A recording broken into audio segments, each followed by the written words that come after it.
O adamlar var, elə bir söz bilirlər, ərəbə ağlayırsınız, filan eləyirsiniz, bizə deyirlər.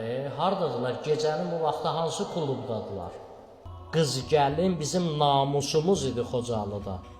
Namusumuza divan tutdular. Bu zülmləri eliblər. Bu zülmü bir insan necə unuda bilər? Necə unuda bilər? Niyə yoxdur? Niyə belə kütləvi şəkildə niyə yoxdur? O adamlar var, elə bir söz bilirlər, ərəbə ağlayırsınız, filan eləyirsiniz, bizə deyirlər. Hardadılar? Gecənin bu vaxtı hansı klubdadılar? Hardadılar? Ərəbə ağlayanlar buradadır. Siz hardasınız?